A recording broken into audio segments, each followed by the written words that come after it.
Hare Krishna. Jai Radha Madhava Kunja Bihari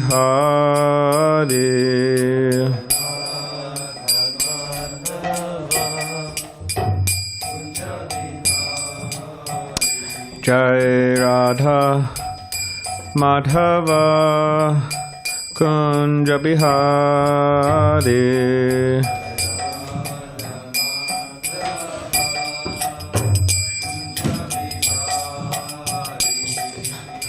Gopi Janavalava Girivardhari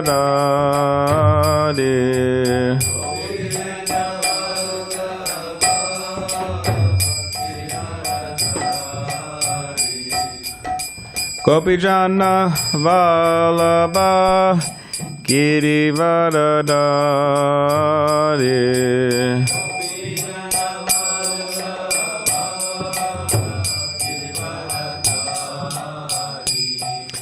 Yashoda Nandana Vraja Janaranjana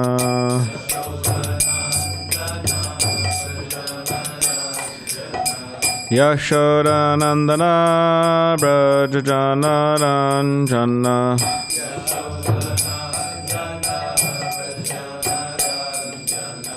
Yamuna Tiravanachari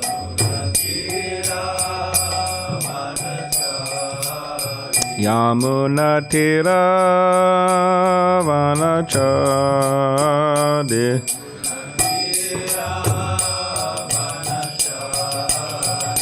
Jaya Radha Madhava Kunja Bihari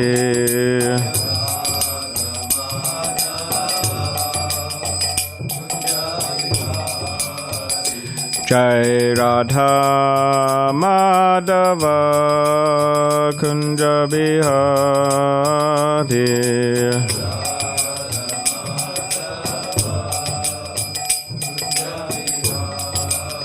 Jai Radha Madhava Kunja Bihari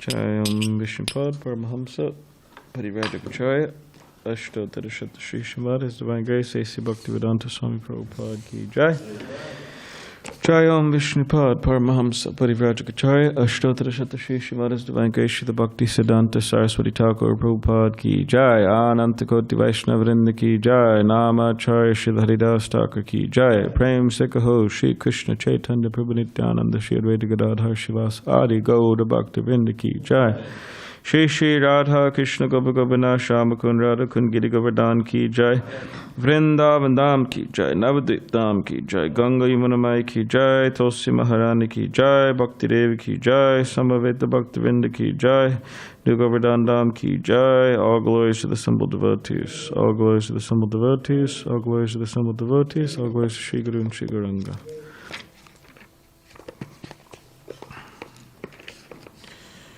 Hare Krishna.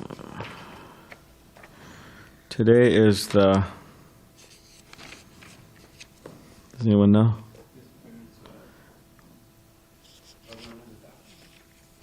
And... Let me see this.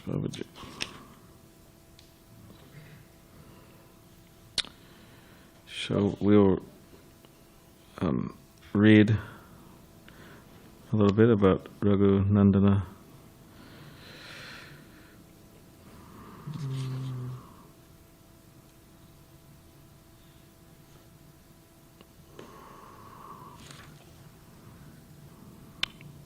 Thakur, 124.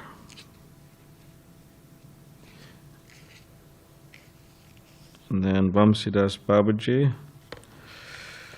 All right. Being called away on medical business, Mukunda Das once asked his son, Raghunandana, to offer the Raj Bhog to the family deity of Gopinath. Raghunandana prepared everything timely, carefully, and with great devotion. When he made the offering, he remembered his father's order.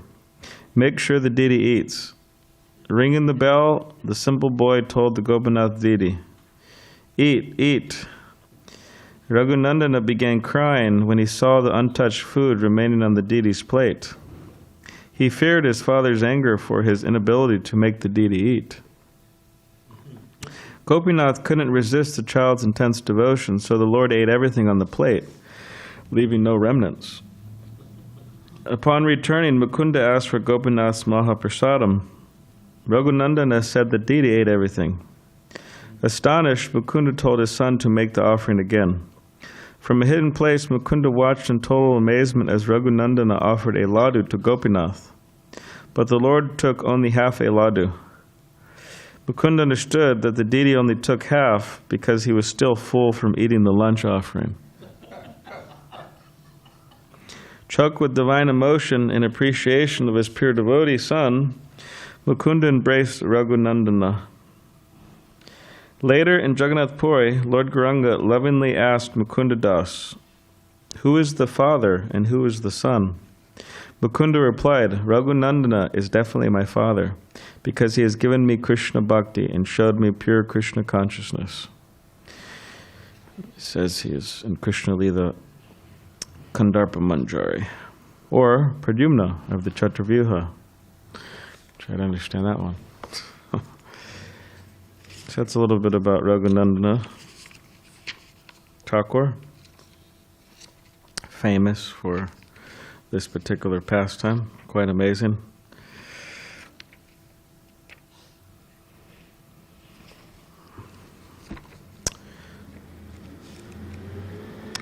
I'm not sure if this book has Vamsi Das Babaji. I don't think it does, because there's many Vamsi Das. 152, that's not Vamsi Das Babaji.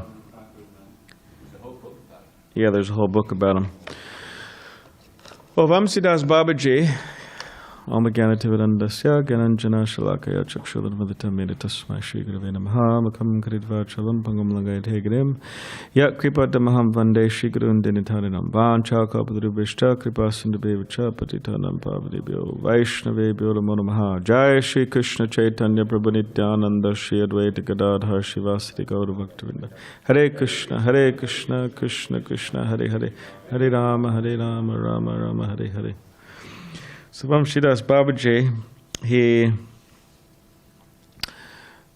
was a great devotee of Krishna, and his name, Babaji, he was a Babaji. And he would spend his time in Navadvip. He would spend his time in, sometime in Navadvip, sometime in Vrindavan, and he would worship his deities of Sri Sri Gaura-Nitai. And he had a very hard to understand relationship with Sri Sri Gaura-Nitai, his deities. From external point of view, people would think he was like a madman. He had long dreadlocks, long dreadlock hair. He was very tall and thin. And a lot of the times he would just walk around in his kopin. That was his appearance.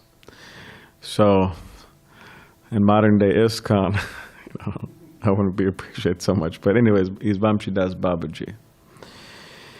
And as Gaura-Kishore Das Babaji was quite... he wasn't interested in any following. Of course, no devotees are interested in that, but sometimes he would be quite harsh with people, just as Gaura-Kishore Das Babaji, because the people would come and want blessings and this and that, and Gaura-Kishore Das Babaji, Vamsi Das Babaji, they would be quite harsh with these people, chastise them and so on. Bhaktisiddhanta Saraswati Thakur, he would send his disciples to get the remnants Vamsidas Babaji and bring them to him, and Bhaktisiddhanta Saraswati Thakur would take them. Eventually, those disciples, they started, because when dealing with such a person as Vamsidas Babaji, he's hard to understand. So they started to develop a bit of a doubtful or critical attitude towards him. And then Bhaktisiddhanta Saraswati Thakur said, okay, you're not going there anymore. You're not going to see him. They actually cut that program out. But he was such a great devotee that Bhaktisiddhanta Saraswati Thakur himself would take his remnants. When His Holiness Bhakti-Vikas Swami was visiting some years ago here, Maharaj wrote a number of books, many books, and one of those books is a book about Vamsidas Babaji. So on the cover of the book is a picture of Vamsidas Babaji. So it has Vamsidas Babaji, could say kind of like squatting. He's in his, he's got his very intense eyes and his, dreadlocks, and he's wearing his kopin, right? And so I went up to His Holiness Bhakti-Vikas Swami and I wanted Maharaj to sign the book. It's his book. I wanted him to sign it. So he accepted the book and he started to sign it. And then he told me, he said, "You should be just like Vamsidas Babaji." And then Maharaj said, well, not exactly, not how he looked, but how he loved Krishna. Now someone would say, well, okay, well, not how he looked, that's easy enough, right? That wouldn't be accepted in modern day ISKCON. That's easy to follow. But then say, okay, well, how he loved Krishna. It's actually much easier to imitate how he looks, right? Just let your hair grow out a little bit, let dreadlock and go around in the kopin. But that's much easier. But how he loved Krishna, how is someone even supposed to understand that? How am I supposed to understand that? Because even upon reading the book, how he loved Krishna was unique. He was he would chastise his deities, and he would actually sometimes not make offerings for his deities. Like, for example, there was a case, for a particular reason, but there was a case in which he had some things stored for the deities, for his deities, and then someone came and stole them. And then he blamed it on the deities. He said, "You should have protected this, and now I'm not giving you your offering," So, anyways, how are we supposed to? And there's so many cases like that. So he had a very intimate relationship with his deities. But we could try to love Krishna in the way that he was so dedicated, he was so absorbed. Vyabhasayatmaka buddhir ekeha kudanandana. His intelligence wasn't many branched. His focus wasn't many branched. He was focused on his deities, on his worship of Krishna. So in that way we could try to love Krishna. We're not going to chastise the deities, we're not going to not give them their offering, we're not going to do these different things. But we could be so concentrated on them and their service. So it's a little bit about Vamsidas Babaji. Om Namo Bhagavate Vasudevaya. Om Namo Bhagavate Vasudevaya. Om Namo Bhagavate Vasudevaya. Srimad Bhagavatam, Canto 5, entitled The Creative Impetus, Chapter 24, The Subterranean Heavenly Planets, Text 9. Right? Okay.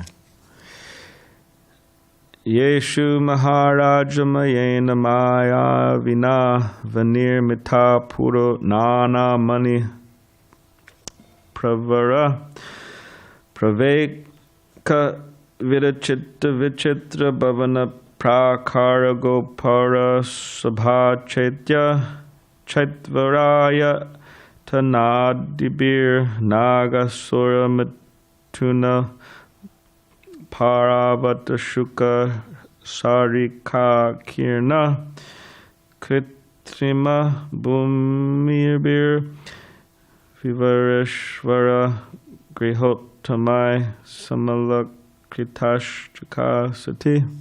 Did somebody leave to answer their phone? Was Vijay Prabhu? Okay. Translation and commentary by His Divine Grace, A.C. Bhaktivedanta Swami Prabhupada. My dear King, in the imitation heavens known as Bula Swarga, there is a great demon named Mayadanava, who is an expert artist and architect. He has constructed many brilliantly decorated cities.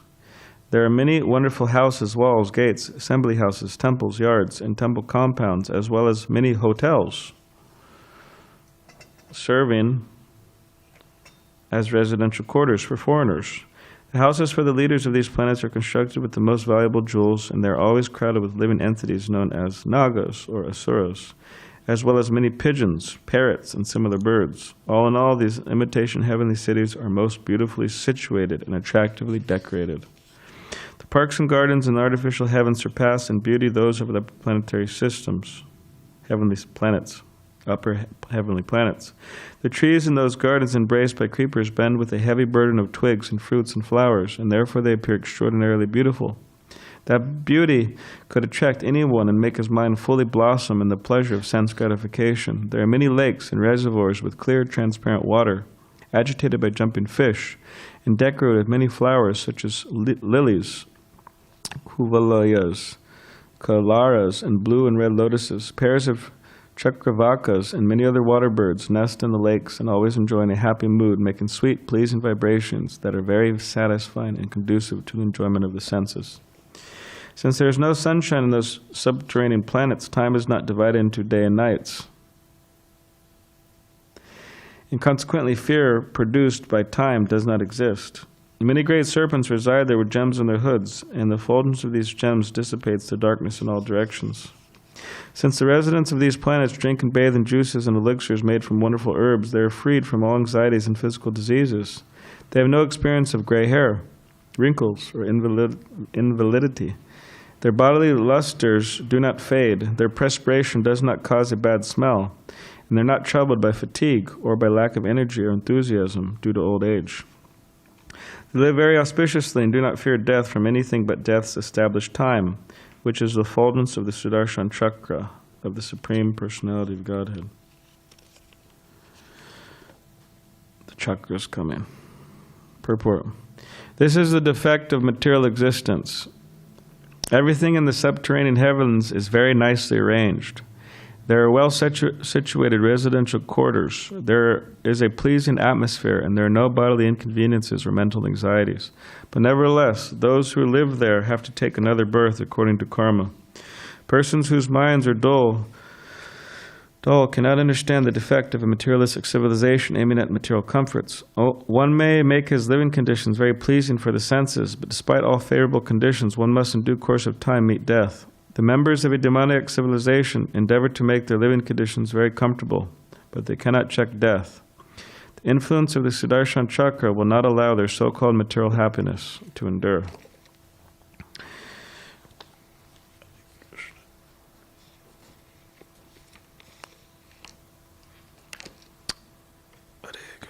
All right. So Srila Prabhupada was once asked about what will happen after he leaves, and Srila Prabhupada said, the future of my movement is very bright, provided my followers follow my instructions. But if they neglect my instructions, what can I do? And then Prabhupada gave the example of Mahatma Gandhi.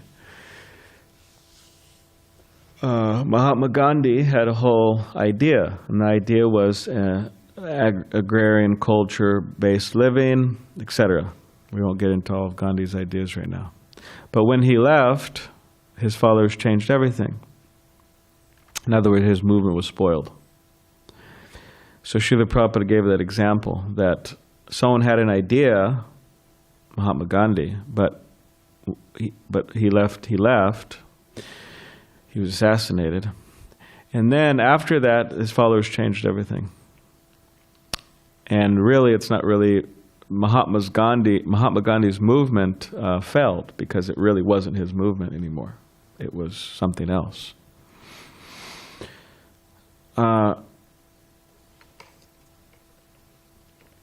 Also, someone was telling Prabhupada one time that, oh, Swamiji, only you could lead us.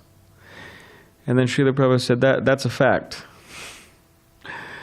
But he said, but the question, are you willing to follow? So this principle of following is very important. We have to follow the directions of Srila Prabhupada, and we have to follow the directions of Srila Prabhupada's followers. Those who are following him, we have to follow. It's a thing we can't get away from, and that's what it means to be in a movement. Means to follow. Many times throughout the movement nowadays, and when Srila Prabhupada was here, and when Srila Prabhupada left, and now, and in the future, it will go on, and on, and on, and on, and on. People complain. I am unhappy. I'm not feeling satisfied. Of course, this is a big subject, why someone is feeling unhappy, why someone is feeling dissatisfied. There's many ways of angles of vision on this particular point, but we're going to analyze one.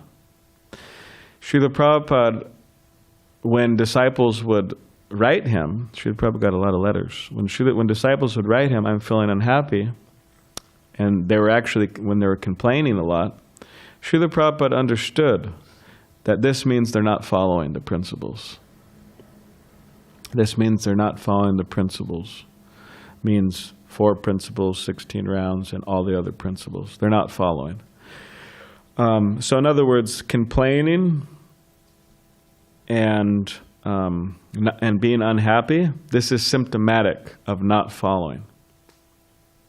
Because if somebody follows the principles, instead of complaining, they may see faults, but they try to do something about it. And not just try, but they actually do something about it to the best of their ability. They don't complain about it. Because, anyways, a lot of this complaining is just complaining and not doing anything, which is the worst. It is actually born from very dark ignorance. So Srila Prabhupada would say that means they're not following. They're not following the principles, and therefore they're feeling unhappy, and therefore they're complaining. Because if one is following the principles, they'll be happy. They'll be satisfied. They'll be enthused in devotional service. So it's not a problem with, okay, there may be problems. What do we expect? Kali Yuga is an ocean of faults. And whatever, it's not exactly easy to be above that. But on a personal level, on a personal level, we shouldn't be just endlessly. In other words, despite all the faults, we should still be happy. It's like, oh, there's a problem, whatever, management or whatever. This, local management, international management. We're talking about ISKCON here. This is an ISKCON talk, by the way. It's not a world talk. It's an ISKCON talk. We're in the confines of ISKCON right now. So it's problems with the management, locally, internationally, this leader, this person, that person. Okay, there may be issues, there may be problems. There is. Not maybe, there is. But despite those, we should still be happy. Because Srila Prabhupada would say sometimes that to be a devotee actually means to be happy. He was actually quite critical when devotees would be seen to be unhappy. Like one time, one man came to Srila Prabhupada, one of his disciples, and then Srila Prabhupada, this disciple told Prabhupada that I'm leaving ISKCON, and I'm very happy I'm leaving. And then Srila Prabhupada said, good. I'm also very happy you're leaving, because now I don't have to see your morose face anymore. So now, of course, generally, Srila Prabhupada, why would Prabhupada say that? He's happy he's leaving ISKCON? Now, ultimately, Srila Prabhupada is not happy anybody's leaving ISKCON. He doesn't want anybody to leave. But Prabhupada was reciprocating with this person. You're happy to leave our association, then fine. We're also happy that you're leaving our association. It was a reciprocal thing. But Prabhupada was quite critical of people being morose. He didn't like it. Because devotees should be happy. And they will be happy if they're following the instructions or the principles. Or as Srila Prabhupada would say, distributing my books will keep the devotees happy. It's very blissful, right? Distributing my books will keep the devotees happy. And reading my books will keep the devotees. Means that they'll be happy reading the books, by distributing, but if they want to stay around long term, they have to read the books, attend classes and so on, because then it's a constant effort to keep the mind convinced. I'm convinced today, and tomorrow, I don't know, maybe I should do something else. I don't know about this Krishna consciousness. So therefore, constant Nityam Bhagavata Seva, always hearing, so we stay convinced. There's one devotee, Parameshwar. What he does every night, he goes to sleep listening to some Krishna kirtan or Krishna katha. Every night he's going to sleep listening. And then when he wakes up, it's still playing, and he's listening still. And I asked him about it, or he revealed his mind, and he said, yeah, you never know, he might just wake up and think, what am I doing here? And just leave, So he says, I wake up listening to the kirtan and to the Krishna katha, because then I wake up and I go, all right, yeah, Krishna, Krishna consciousness, this is what I should be doing. So, because he was just saying, you don't know the nature of the mind. And he said he's had devotees, he's seen devotees like that. They just wake up one morning and they're like, what am I doing here? And they just leave. He's had people do that in his van. They just wake up and look, I'm out of here, and just take off. So anyways, that's what he was saying, an interesting point. So yeah, we have to follow. Now, okay, there's following, and then there's followers and there's leaders. Now, leaders, it means those who are very good and very expert and perfect in following. That's what it means to be a leader. So they have to be the best followers, actually. Recently, or just yesterday, when we went to Los Angeles to attend the initiation ceremony of these two, and Ram Lila, right? He's not here. Maybe he's listening online. Oh, Ram Vilas. Okay, so Ram Vilas. My first time I got it wrong. There's these three, right? Ram. Oh yeah. Okay, yeah, 4. Okay. Yeah. So we went to attend their initiation, and I saw Savas Prabhu there, who's been there for whatever, almost 40 years, whatever it is, and he's asking how Vijay Prabhu's doing. I said he's doing well. I mean, I haven't really spoken with Savas over the years much at all. But recently he's spoken with me more here and there. But I spoke with him briefly yesterday, and whatever, just some social niceties, greeting, this and that, and asking about Rath Yatra, us coming there and helping, and with the Prasadam serve out. And Savas Prabhu was saying how there was a recent memorial of Urvasi Mataji, Prabhupada disciple, who just passed away. She had a stroke. So a lot of devotees met there in Los Angeles on Saturday. And I mean, everyone who talks about Urvashi Mataji, they always say how positive she was, how energetic, how positive, how just full of life she was. She really brought a lot of life to a particular party. And aside from that, she was actually very healthy, very health conscious, actually. She wasn't like, bring the fried sabji, bring the pakoras, bring the sweets, more, anior, anior. I mean, she wasn't like that at all. She wasn't like a good old-fashioned ISKCON feaster, bring all the goodies, right? She was very health conscious. What she drank, what she ate, how much she ate, what vitamins she took. I mean, extremely healthy person. Everything was planned. And she thought, and others thought, that she was going to live till 100 years old because she was so healthy. I mean, it makes sense. Whatever the genes, this and that. But she just had a stroke, and then she was gone. She was probably 70 or something. Like most of the Prabhupada disciples in their 70s.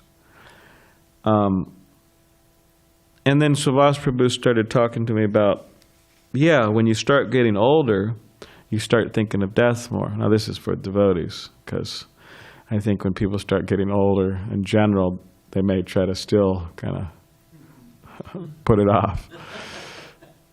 The materialists. But especially devotees, they may think, how much time do I have left? Practically. And how much time do I have left practically to engage in active service? Because you may have so much time, but the body gets old, and how much can you do? So, and he was saying, I have about 10 years, I'm calculating, maybe. And then you start thinking, well, how am I going to use my time? What am I going to do with my time? So it was on his mind. And to be quite honest, it's on a lot of devotees' minds. Because it makes sense. Because they're all in their latter years, right? 70 is not young. I mean, in America, they might think it's young, but it's not. In America, it's time for marriage, right? The fifth one. But Vedic point of view, it's not young. So a lot of devotees are thinking like this, and they keep on bringing it up in their talks over and over and over and over again. A lot of the leaders, like Srila Prabhupada would do.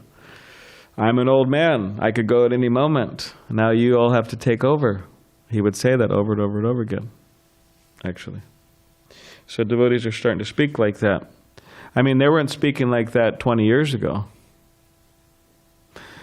I've almost been around, a few years short of 20, but they weren't speaking like that at all. Not once. I'm an old man. I could go at any moment. Now you all have to take it over. No indication of that whatsoever. But now, yes, they're speaking like that and thinking. And just yesterday also, on the same note, Tukaram Prabhu he gave his speech there at the initiation, and he was saying how he was speaking with Radhanath Swami, His Holiness Radhanath Swami. They were in a car, and Tukaram Prabhu was saying that he had a whole list of things he wanted to speak to about Maharaj. That's a general thing, right? The juniors, they get, compile lists to speak to about to their gurus and so on, right? Everybody has a list. So then Radhanath Swami, he took over the conversation, and he started revealing his mind. And he was saying how there's a great need for leaders, but there's different types of leaders. There's a leader who is able to create other leaders, and there's ones who can't create other leaders.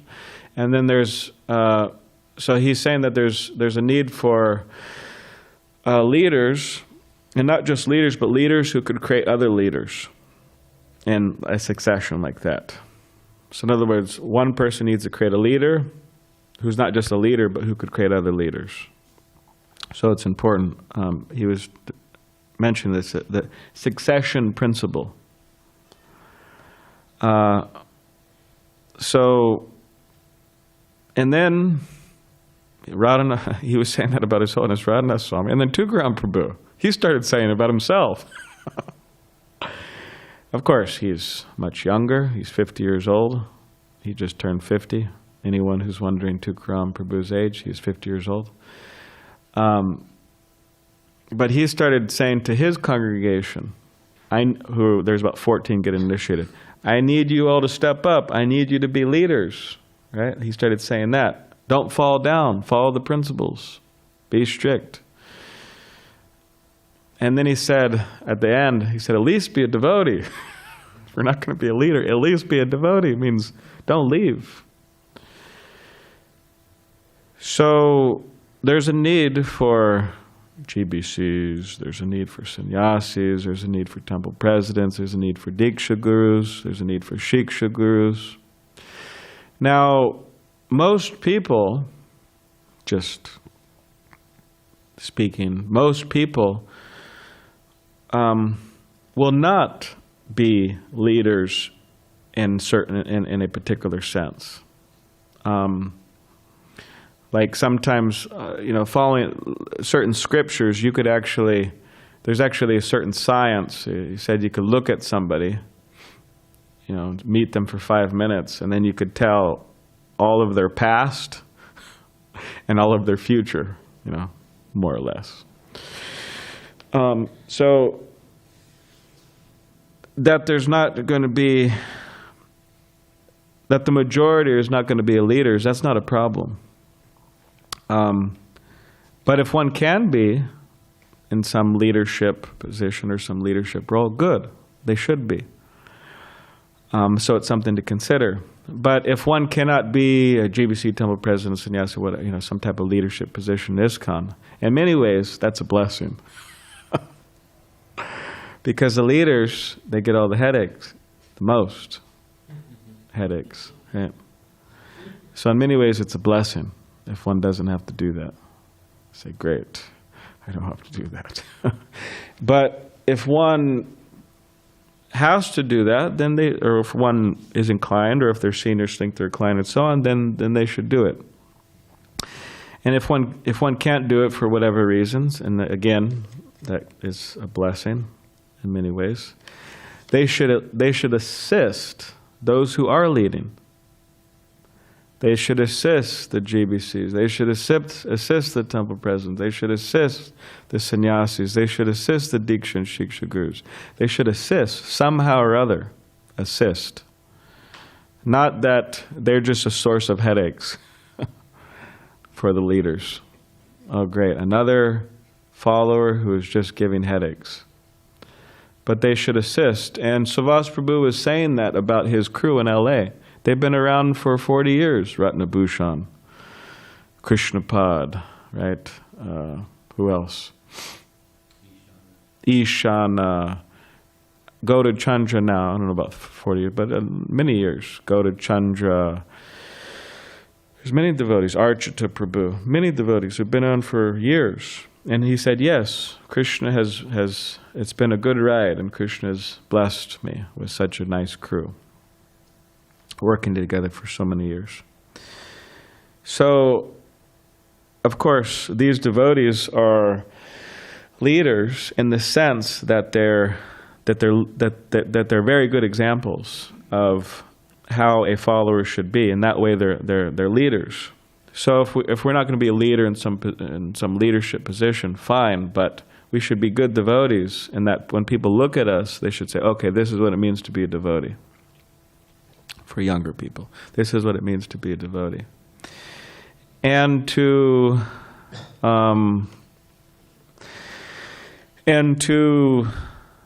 do that is glorious.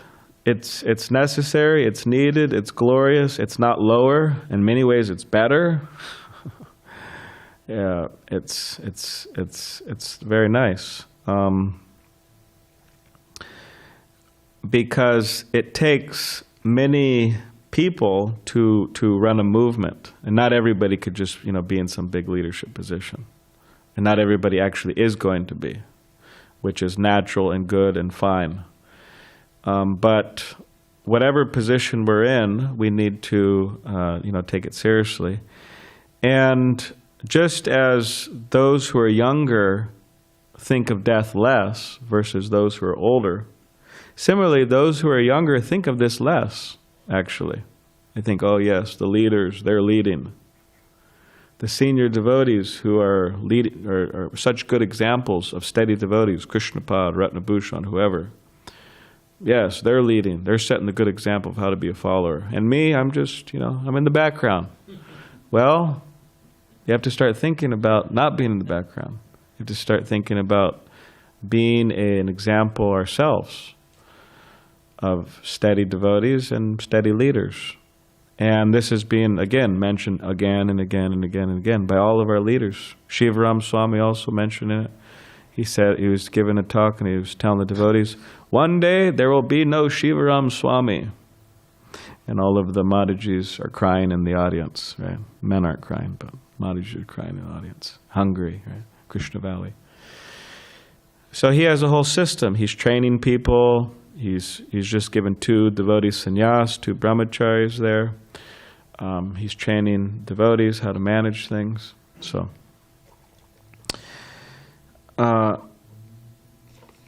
and there's a story about the Himalayas giving birth, right? So everybody heard, yes, the Himalayas are giving birth. Let's go see the fun, right? Must be amazing, some great result. So then there's a big, rumble and noise, and everybody's there looking. Oh wow, what's gonna come out? And all of a sudden, a rat runs out. Small, dirty rat, And people go, oh great, it's. So Srila Prabhupada was such a great, inconceivably great personality, Acharya in recent history. So his disciples have a great challenge. Who is he giving birth to, so to speak? Who are his disciples? Who are his followers? Who are his sons and daughters? It's a great responsibility. And similarly, those who are grand disciples of Srila Prabhupada, right? They also have spiritual fathers. Means we're not Ritviks. There's spiritual masters also. So, we're sons, or for those online listening, maybe some daughters out there, daughters, grand disciples, or disciples of our spiritual master, grand disciples of Srila Prabhupada.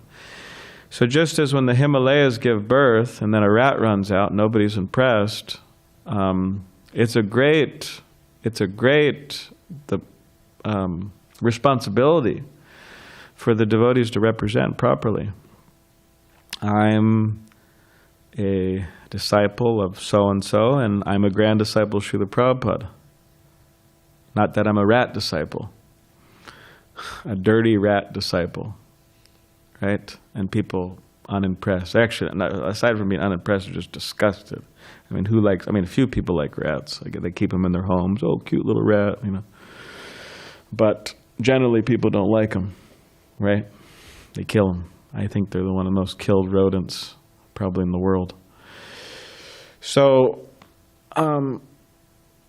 so we want to be opposite of that. Okay, such great spiritual master, such great grand spiritual master. Okay, I have to at least be a steady devotee. I have to bring some glory to my predecessors. And, we say, all glories to Prabhupada, all glories to Prabhupada, all glories to Prabhupada, right? Devotees just shoot it off in their emails, day and night, and their text message, and they meet each other. All glories of Prabhupada.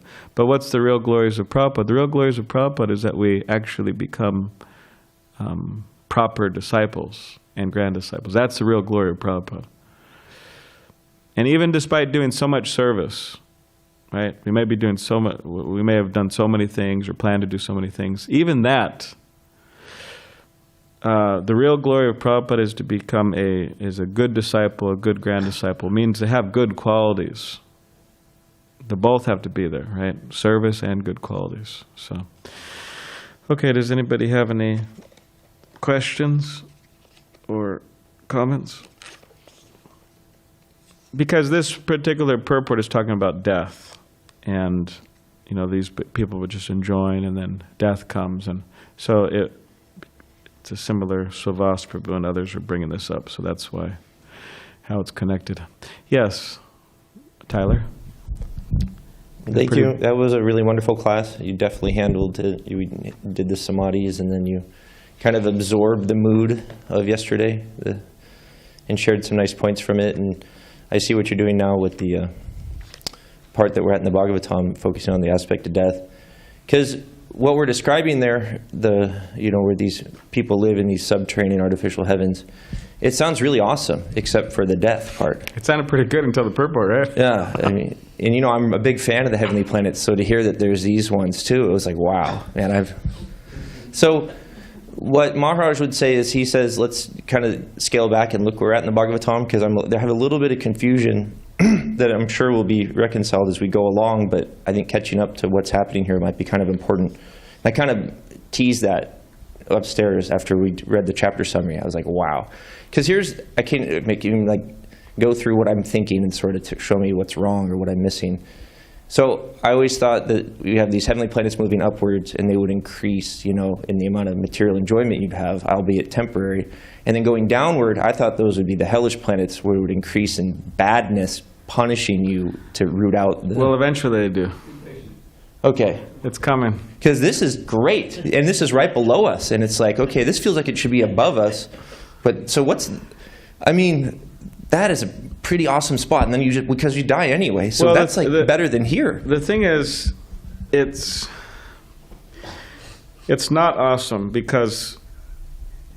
the serpents with the jewels making light is pretty, if you really think about that. That's like, I'd rather have a sun than jeweled serpent. It's not awesome in the sense that all of these places, even the heavenly planets, it's not a abode of pure devotional service. The heavenly planets. We always talk about demigods being mixed devotees. So what to speak of the subterranean, right, heavenly planets? It's not a abode of pure devotional service. There's a lot of material enjoyment. Yeah. And actually, for a devotee, it's not awesome because it's just a place of forgetfulness of Krishna. And that's why it's actually hellish. Like Bhakti Tirtha Swami said one time at one of his Vyasa Puja offerings.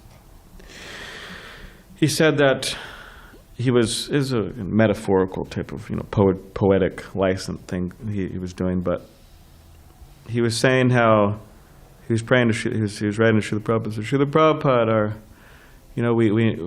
we always thought that you telling us we're not our bodies. We thought this was repetitive. We thought that this was for the karmis, and we always remember you telling us, give up material life. You're like begging us to give up material life. But we didn't take this so seriously. And he said, now look at us. He says, we're prisoners of the heavenly dungeon, means the heavenly planets. And he said, our devotion could only take us this far. So, and this is in accordance with our philosophy. I mean, Prabhupada wrote Jayananda Prabhu when he left. He wrote a letter to him and he said, Srila Prabhupada, or he said, Jayananda, he said, if you have any material desires left, then you'll take birth on the heavenly planets. You'll appear on the heavenly planets, and from there you can make further progress. And he said, but because you're hearing Krishna Kirtan, you've went with Krishna. You went directly to Krishna. But it's in accordance with our philosophy. Means that we could get stuck there, and it's a heavenly dungeon because one's still a prisoner. It's still the material world, and it's a place of practical. I mean, people think they have a hard time in Southern California remembering Krishna, right? The sun is shining. The place of material enjoyment, right? Or Hawaii, or wherever. Devamrita Swami said he narrowed it down to I think there are 6 places in the world that devotees seem to have a hard time in. Or in general, the mood it's kind of difficult for people to become devotees and to stay devotees. Southern California, South America, Brazil, Hawaii. There's a few other places I forgot. Oh yeah, Gold Coast, Australia. People think, the water is nice here, right? So what to speak of here? I mean, what to speak of in the heavenly planets? I mean, it says that the women in the heavenly planets, they make the women of this world look like frogs. So in this way, the thing is, whether it's subterranean heavenly planets or the higher heavenly planets, it's all not great for a devotee because it's a place of forgetfulness practically. It's hard to remember Krishna, so therefore they're not interested. So the negative actions we do make us we're going down to subterranean heavenly planets? You want to know? Because you don't earn your place there. You want to know the process? I'm not going to tell you the process to go on the subterranean heavenly planets. Okay, because it seems kind of like a reward. Practically, I don't know. Okay. But even if I did know, I wouldn't tell you. Yeah, better not. Because you seem a little bit too interested. Okay, all right. Yeah. Did you? No, I don't think you're interested. I think you're just discussion. It's an interesting place. Yeah, definitely. You can take a little tour down there, right? Do some preaching. Actually, do some Harinam. 6 places you just talked about on Earth. That's my second. Well, you're in one of them right now. Somehow, providentially, the microphone came. So just a comment, really nice class, and on the succession point. So we listened to one morning walk some years back, and it was really interesting. They were on a morning walk, and you could hear Prabhupada's cane, and kind of hear the devotees shuffling, and somehow Prabhupada began to tell this story, that after all the atrocities of World War II, some gentleman, started this movement called the Moral Rearmament Movement, MRM, and he actually got endorsed by the U.S. president, and he got some traction, and he went all over the world. Prabhupada said he also came to India, and there were big receptions, and really got going, And Prabhupada said, it's really going for some time, and then it's finished. And then Prabhupada stopped, and he said, will our movement also go like that?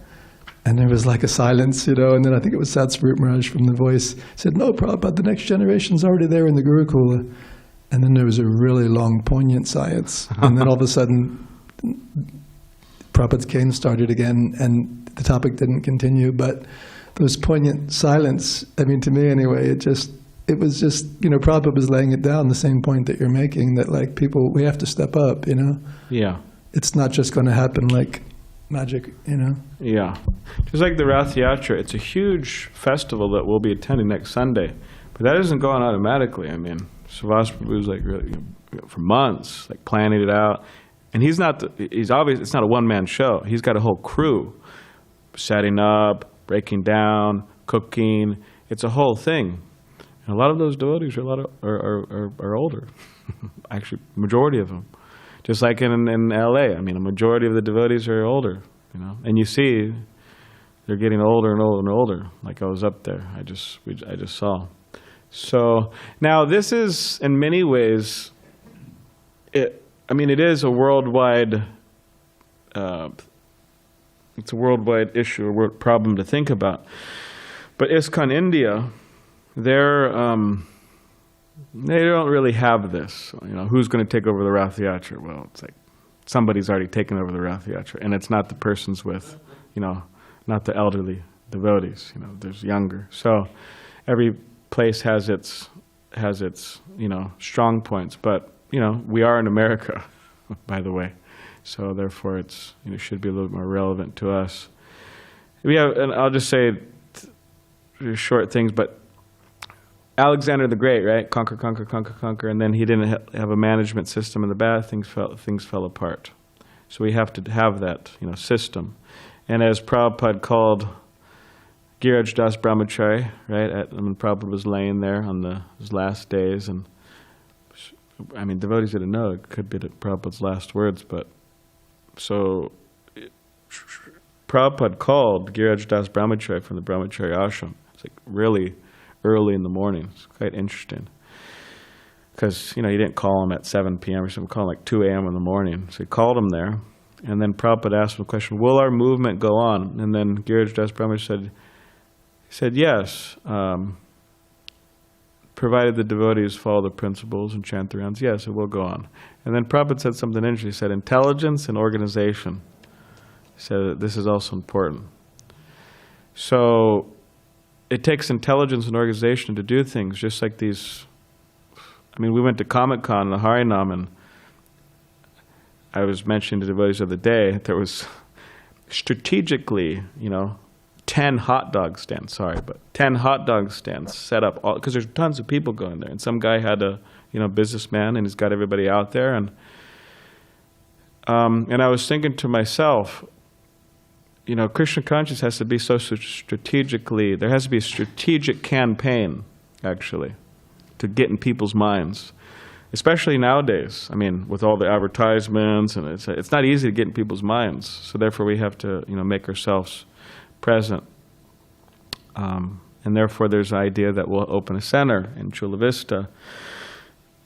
And, that also is not automatic. Devotees, it's not a one-man, two-man show, so need help there. I think Dravida Prabhu has. Yeah, I hope he's still there. Mahanta? Yeah. Yeah. Yeah, Mahanta. Staunch. He's been for years cooking. Yeah, Mayapur Shashi. We could go through a whole. I think they're doing that in Alachua. What they've been doing in Alachua, because there's a lot of devotees over there, Prabhupada disciples. Most of them are there, I think. I don't know. I don't know who's doing it, but what they do is they take a picture of the person and kind of tell them their story and their services and kind of glorify the devotees. But there's so many devotees up there in Los Angeles who have been for so many years, serving. It'd be nice to have biography, like Vaishnavacharyas, right, on biography. So, yeah. Don't forget to eat. Yeah, to date. Yeah, she's there. All right, anything on Zoom? Yes, Balaram Prabhu, Dandavat Pranams. My question is, if I may, if like you said, all the headaches go for the devotee who is the leader of the community, how much more respect should we offer him in comparison to the respect to be offered to his subordinates? All right. Well, the principle is we should respect all devotees. Trinadapi Sunicina Todopi Suishna. We should respect all devotees. And we shouldn't desire respect for ourselves. Now, of course, sometimes people say, oh, okay, well, that means I could just be disrespectful to people, right? And hey, Prabhu, why are you getting so upset? You should be above this. I should be able to disrespect you, and you should be able to control your senses, right? But the basis of any relationship, friendship, or any relationship is respect, actually. So, anyways, it's a whole discussion. But there may be given more respect, but a leader or leaders shouldn't demand that, and they shouldn't expect it.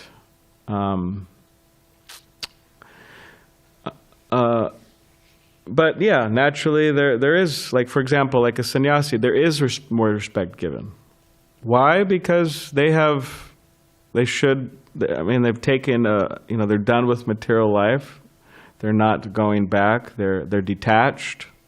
They're knowledgeable, etc. And they're taking on austerities that other people aren't taking on, if they're actually following the sannyasa ashram.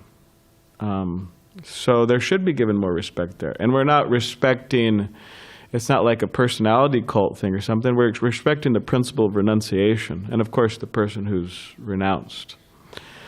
So there should be given more respect. Because we're not into this, what do you call? What is it? What's the E word? Yeah, egalitarianism. There is different,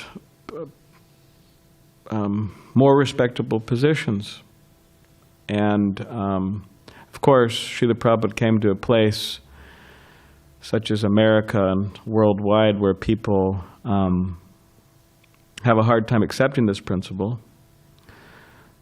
In India, it's a little bit more easy, but now, of course, we always have to mention that about India, how it's degrading as well, right?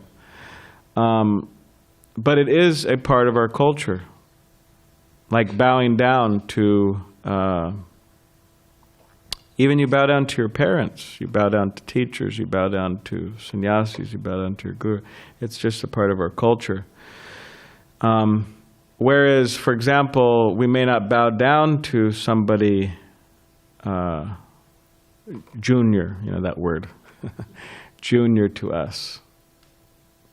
We may, give them blessings or like equals, embracing, so on. So, how much, that should be determined by that should be determined by Vaishnava etiquette.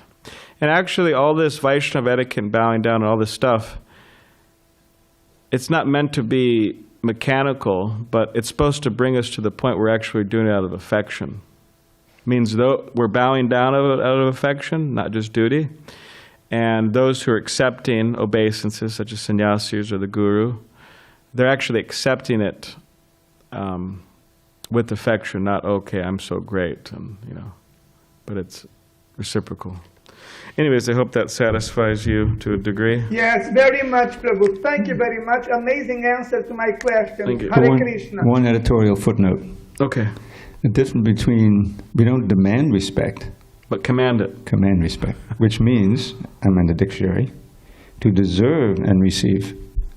So Yeah. those who are seniors or are in a position of leadership, they have to act in such a way that they command respect, and people voluntarily give it very well. Yeah, it's a voluntary movement, so. Hare Krishna. I had this question, meaning I was trying to understand why this system is arranged like that in terms of the planetary system. Why do we have a heavenly-like planet below the earthly planets? Is there any such insight why? Does anybody have any ideas?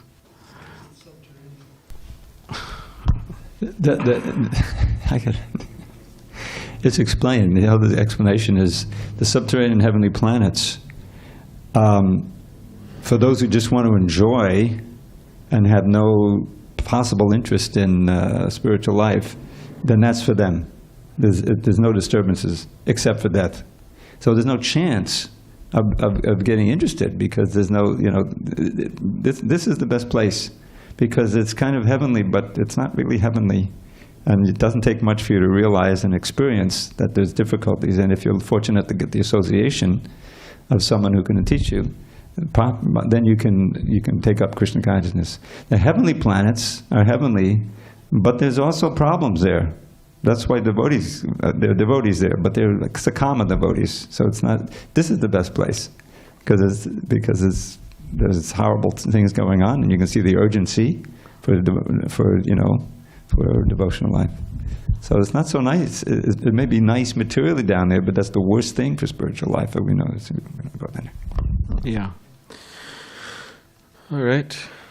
Grantaraj Srimad Bhagavatam ki jai, Srila Prabhupada ki jai. All right, so Tuesday is Dharma Setra Prabhu. So We'll hear from him tomorrow. About Lord Shiva.